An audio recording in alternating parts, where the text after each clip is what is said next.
వి gold trusted gold buyers తాకట్టులో ఉన్న బంగారాన్ని విడిపించి ఈ రోజు ఉన్న మార్కెట్ ధరకే కొనబడును. మరిన్ని వివరాలకు సంప్రదించండి 77707720. Welcome to RTV. నేను శివరామకృష్ణ.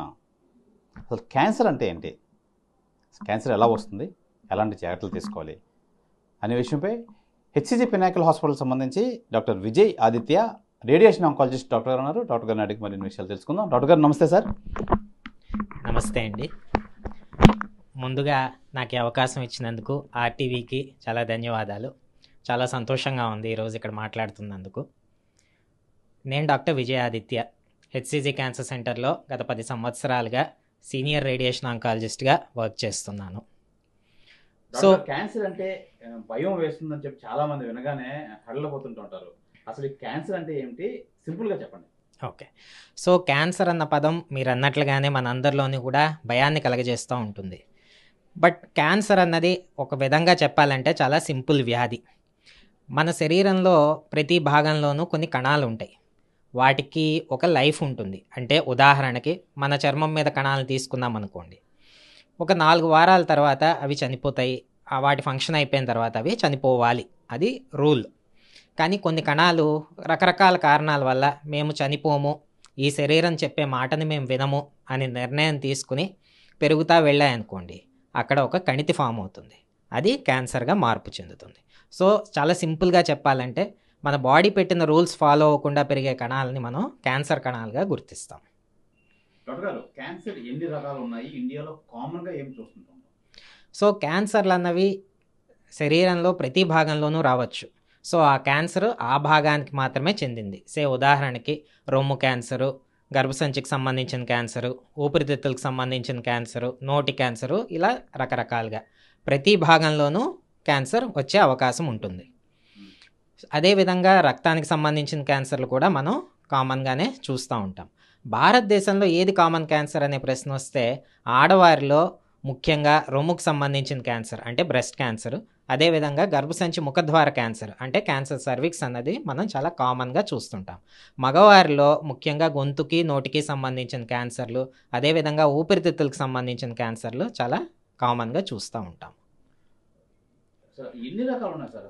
అసలు ఎందుకు వస్తుంది అసలు క్యాన్సర్, ఎందుకు ఎలాంటి జాగ్రత్తలు తీసుకోకపోతే అసలు క్యాన్సర్ వస్తుంది? సరే, సో క్యాన్సర్ అన్నది ఒక కణం నుంచి మొదలయ్యి ఒక కణితిగా ఏర్పడుతుంది.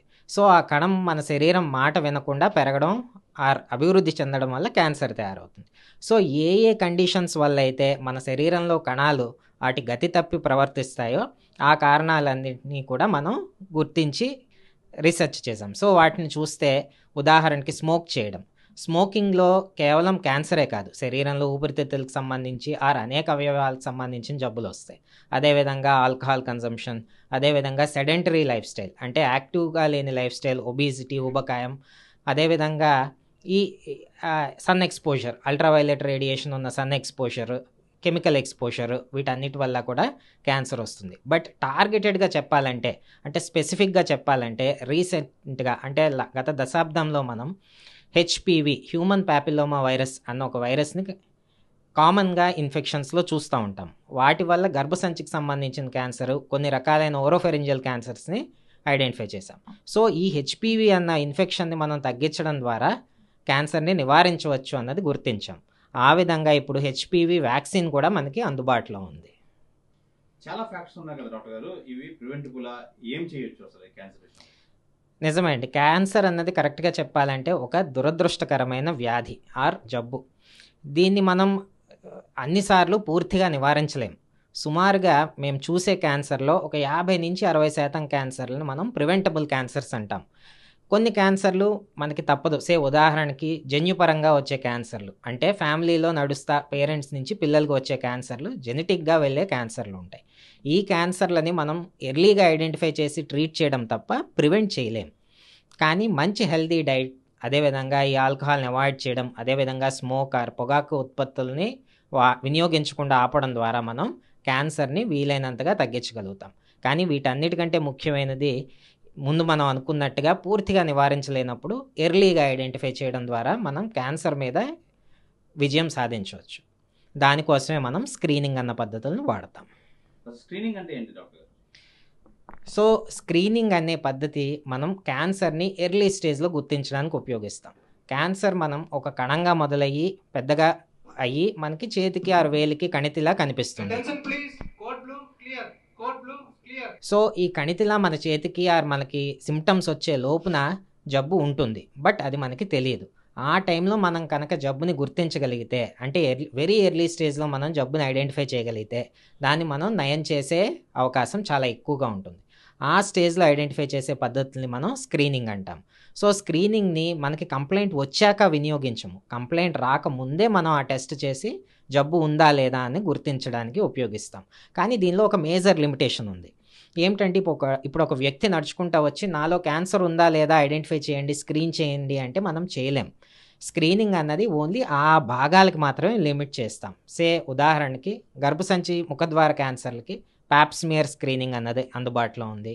అదేవిధంగా రొమ్ము క్యాన్సర్కి మనం మ్యామోగ్రఫీ టెస్ట్ అన్నది ద్వారా ఎర్లీగా ఐడెంటిఫై చేసి జబ్బుని కంప్లీట్గా కంట్రోల్ చేసే అవకాశం ఉంది. అసలు ఏం సిమ్టమ్స్ ఉంటాయి క్యాన్సర్లో, ఈజీగా ఏమైనా ఐడెంటిఫై చేయొచ్చు? అసలు క్యాన్సర్ని ఈజీగా ఐడెంటిఫై చేసేందుకు మెయిన్ సిమ్టమ్స్ అంటూ దురదృష్టవశాత్తు ఏమీ లేవు. మనకి రెగ్యులర్ లైఫ్లో వచ్చే సిమ్టమ్స్ మాటికి తగ్గకుండా వస్తూ ఉంటే, మాటికి ఇబ్బంది పెడతా ఉంటే అవి క్యాన్సరా అని చెప్పి మనం టెస్ట్ చేసుకోవాలి. చాలా సింపుల్ ఉదాహరణ ఏంటంటే, మనలో అందరికీ ఏదో ఒక టైంలో గ్యాస్ట్రిక్ కంప్లైంట్, గ్యాస్ట్రైటిస్ అన్నది చాలా సాధారణంగా చూసే కంప్లైంటే. బట్ తగ్గకుండా మాటికి అది ఇబ్బంది పెడతా ఉంటే దానికి గల కారణాన్ని మనం చెక్ చేసుకోవాల్సి ఉంటుంది. ఆ కారణాన్ని మనం ఐడెంటిఫై చేసే పద్ధతుల్లో క్యాన్సర్ ఒకనొక కారణం. అదేవిధంగా మానకుండా వచ్చే దగ్గు, సాధారణంగా 3 వారాల కంటే ఎక్కువ దగ్గు వస్తే దాన్ని మనం చెక్ చేసుకుంటాం. మోస్ట్ కామన్గా భారతదేశంలో అది టీబీ అయ్యే అవకాశం ఉంది. దాని తర్వాత ముఖ్య అవకాశం క్యాన్సర్ అయ్యే లక్షణం కూడా అది. అదేవిధంగా అనూజువల్ ప్లేసెస్ నుంచి బ్లీడింగ్ అవ్వడం, అంటే నోటి ద్వారా కానీ, నీరుడిలో కానీ, విరేచన మార్గంలో కానీ బ్లీడింగ్ అవుతూ ఉంటే అది మనం క్యాన్సర్ అయ్యే అవకాశం ఉందని గుర్తించాలి. అదేవిధంగా మనకి కణితులు ఏదన్నా చంకల్లో కానీ, మెడభాగంలో కానీ, ఆ శరీరంలో ఏదన్నా అవయవాల్లో మనం కొత్తగా కణితులను గుర్తిస్తే అవి మనం క్యాన్సర్ కోసం చెక్ చేయించుకోవాల్సి ఉంటుంది. అదేవిధంగా వేగంగా పెరుగుతున్న పుట్టుమచ్చలు, చాలాసార్లు దీని మీద చాలా పెద్ద అపోహ ఉంది. పుట్టుమచ్చ కొత్తగా రావడం అన్నది క్యాన్సర్కి సూచకం కాదు. బట్ ఉన్న పుట్టుమచ్చ వేగంగా పెరుగుతూ ఉన్నా కానీ, దాని నుంచి బ్లడ్, దాని మీద పుండై బ్లీడింగ్ అవ్వడం కానీ, దురదలు లాంటివి రావడం కానీ మనం క్యాన్సర్ వైపు ఆలోచింప చేయాలి. డాక్టర్ గారు, ట్రీట్మెంట్ చాలా డిఫికల్ట్ అని, పెయిన్ఫుల్ అన్నది నిజమేనా? ఎంతవరకు వాస్తవం? క్యాన్సర్ అన్న డయాగ్నోసిస్ ఫస్ట్ తెలియగానే పేషెంట్స్తో పాటు వచ్చిన కుటుంబ సభ్యుల్లోనూ ఒక రకమైన భయము, ఆందోళన చాలా కామన్గా చూస్తూ ఉంటాం. నిజమే, క్యాన్సర్ అనేది ఒక కఠినమైన జబ్బే, డిఫికల్ట్ ట్రీట్మెంట్సే. ఒకసారి ఒక వ్యక్తికి క్యాన్సర్ వచ్చింది అంటే అతన్ని మనం లైఫ్ లాంగ్ క్యాన్సర్ పేషెంట్ కిందే చూస్తూ ఉంటాం. దీని ట్రీట్మెంట్స్ కూడా ఒక విధంగా చెప్పాలంటే కాంప్లెక్సే. మేబీ మిగతా ఏ జబ్బుల్లోనూ లేని విధంగా క్యాన్సర్ ట్రీట్మెంట్స్కి మనకి మల్టిపుల్ సబ్ స్పెషాలిటీస్ ఉన్నాయి. అంటే క్యాన్సర్కి ఒక మెడికల్ ఆంకాలజీ అని, ఒక సర్జికల్ ఆంకాలజీ అని, ఒక రేడియేషన్ ఆంకాలజీ అని మల్టిపుల్ డిపార్ట్మెంట్స్ వాళ్ళు కూర్చుని ఒక పేషెంట్కి బెస్ట్ అవుట్కమ్ ఇవ్వాలంటే ఏం చేయాలి అంటే పర్సనలైజ్డ్ కేర్ అన్నది అందిస్తాం. సో ఈ క్యాన్సర్ ట్రీట్మెంట్ ప్లాన్స్ అన్నవి ఒకే విధంగా ఉండవు. ఫర్ ఎగ్జాంపుల్ మనం వేరే ఇన్ఫెక్షన్స్ డిసీజెస్ తీసుకున్నాం అనుకోండి, ఏదన్నా ఒక జ్వరం వస్తే దానికి ఒక యాంటీబయాటిక్ ఉంటుంది, అది యూస్ చేస్తాము, దాని ద్వారా జబ్బు క్యూర్ అవుతుంది. బట్ క్యాన్సర్ అన్నది ఆ వ్యక్తికి పర్సనల్. సో ఆ వ్యక్తికి సంబంధించిన కణాలని మనం బయాప్సీ తీసి టెస్ట్ చేసి దాని మీద జెనెటిక్ టెస్టులు చేసి ఏ స్పెసిఫిక్ డ్రగ్ ఏ సీక్వెన్స్లో వాడుతుందో బెస్ట్ అవుట్కమ్ వస్తుందో చూసి ట్రీట్మెంట్ ఇస్తాం.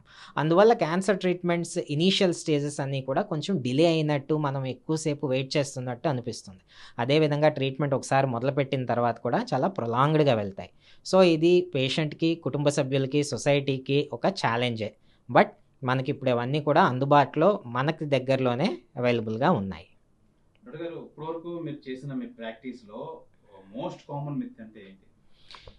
సో మాకు వచ్చే పేషెంట్స్లో మోస్ట్ కామన్గా మిత్ ఎలా ఉంటుంది అంటే, పేషెంట్ కానీ పేషెంట్ రిలేటివ్స్ కానీ మొత్తం అంతా కౌన్సిలింగ్ అయిపోయిన తర్వాత పర్సనల్గా అడిగే ముఖ్యమైన ప్రశ్న, సార్ నేను వేరే ఊరు నుంచి వచ్చాను, ఇప్పుడు మా అబ్బాయి వాళ్ళ ఇంట్లో ఉంటున్నాను, వాళ్ళకి చిన్నపిల్లలు ఉన్నారు, నాకు క్యాన్సర్ ఉంది అని తెలిసింది, నా వల్ల వాళ్ళకి ఏమన్నా అవుతుందా అన్నది. బాగా గుర్తుపెట్టుకోండి, క్యాన్సర్ అన్నది అంటువ్యాధి కాదు, ఒకరి నుంచి ఒకరికి వచ్చే వ్యాధి కాదు. మీ ఇంట్లో కానీ మీతో పాటు కానీ ఇంకో క్యాన్సర్ వ్యక్తి ఉన్నంత మాత్రాన దానివల్ల మీకు ఎటువంటి ఇబ్బంది కలగదు.